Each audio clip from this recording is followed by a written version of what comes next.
folklorna skupina Sava praznuje častitljivih 70 let.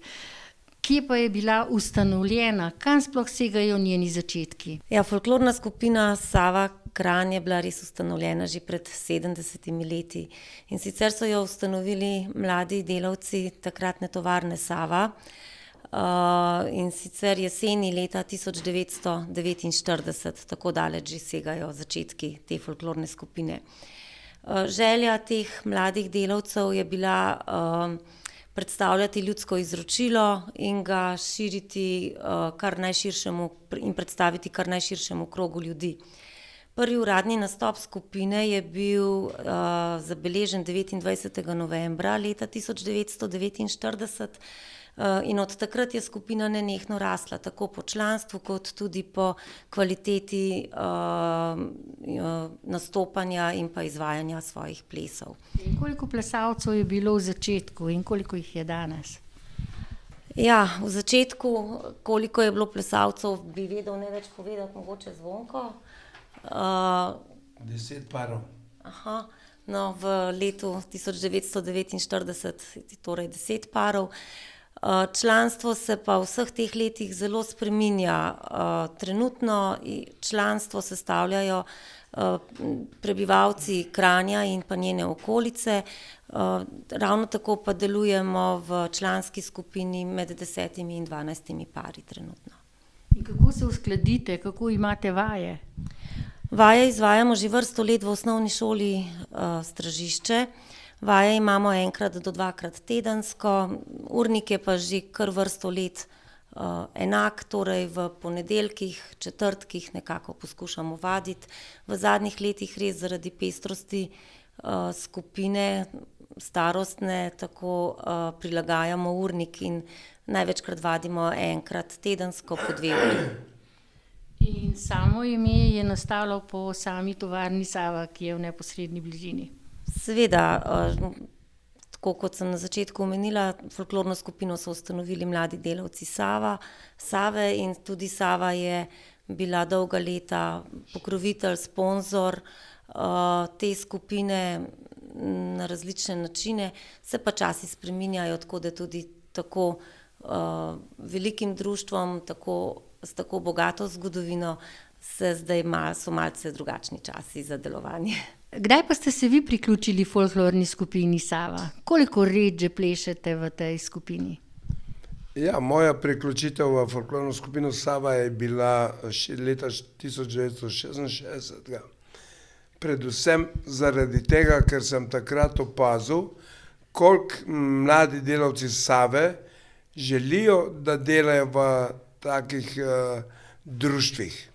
In prav ta folklorna skupina Sava je bila ena izmed najbogatejših v tistem času in zato smo se priključili. In kakšna je zdaj vaša koreografija? Kot vem, vi ste plesali do leta 1991 tudi jugoslovanske plese in jih imate kar precej v vašem izboru.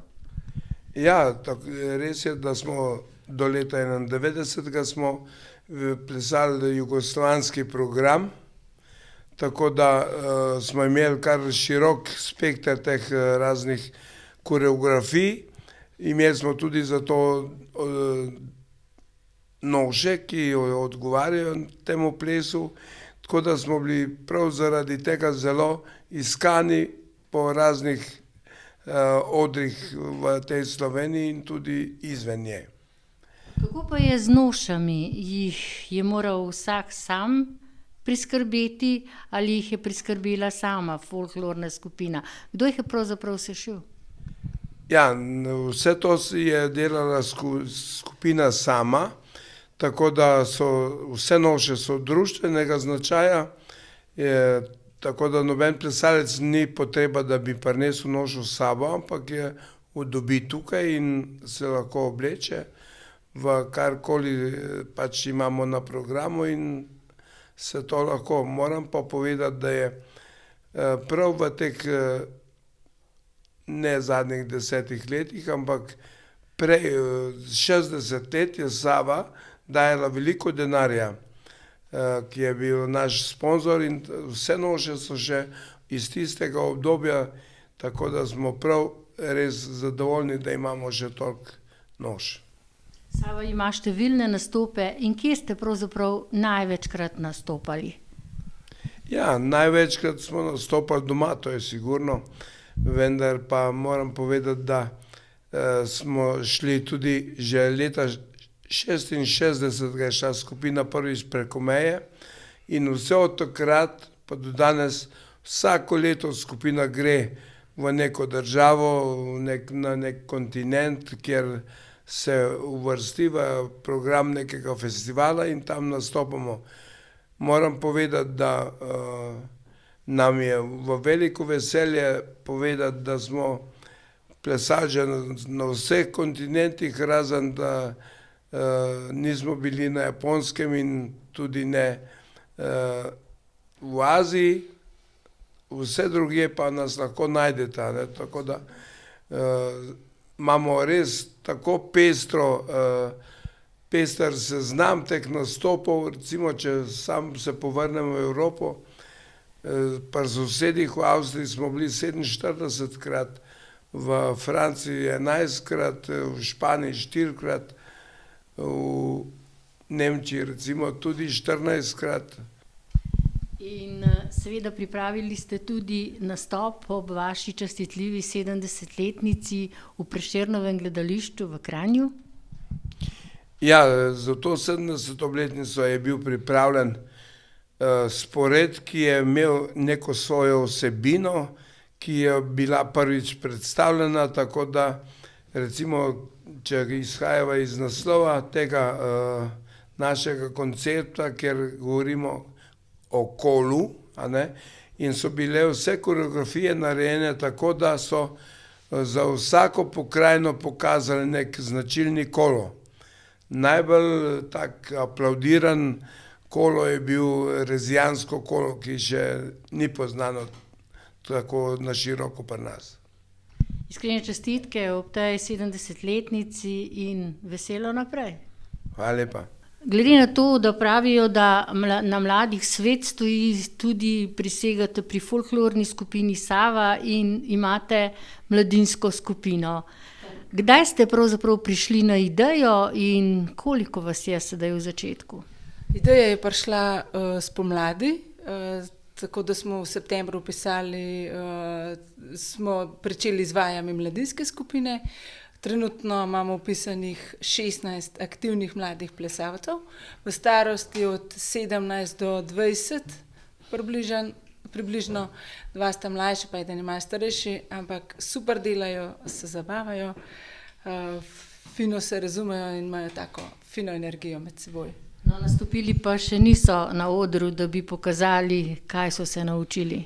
Ne, žal še ne. Računamo pa, da v začetku prihodnjega leta, februar, marec, da pa mislim, da bodo že pripravljeni. To so še vsi šoloobvezni? Vsi šoloobvezni, ja. In kdaj potem najdejo čas za vaje, če je žilica, če je veselje, se tudi to najde? Vaja je ob ponedeljkih ob 20. uri. V osnovni šoli Stražišče, traja približno 1 uro pa pol. Vašo mladinsko skupino, da lahko privabite in povabite, da se vam še kdo pridruži, da vas bo več? Seveda, z veseljem bomo sprejeli še kakšnega mladega fanta ali dekle. Naj se pridruži, ne bomo žal, resnično so ena super skupina, no. Tako da toplo povabljeni. Hvala in veselo naprej. Hvala lepa. Za vse svoje nastope ste dobili številna priznanja. Kakšna? Moram povedati, to res iz srca, da smo jih veliko dobili. Imamo veliko Prešernovo plaketo mesta Kranj, imamo plaketo mestne občine Kranj, imamo Maraltovo plaketo, ki jo podeljuje republiški JSKD, pa potem imamo še priznanje iz raznih festivalov in diplome, ki visijo tukaj naokrog, tako da tega je zelo veliko število.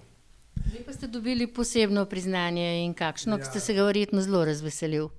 V letošnjem letu je bilo to priznanje res podeljeno. Moram reči, da sem zelo vesel. To priznanje je 6. v Sloveniji, tako da imeti srebrno CIOF-ovo značko ni kar tako, ampak je treba kar veliko delati za to, pa jaz lahko rečem, da sem delal. Iskrene čestitke tudi v imenu gledalk in gledalcev Gorenjske televizije. Hvala lepa.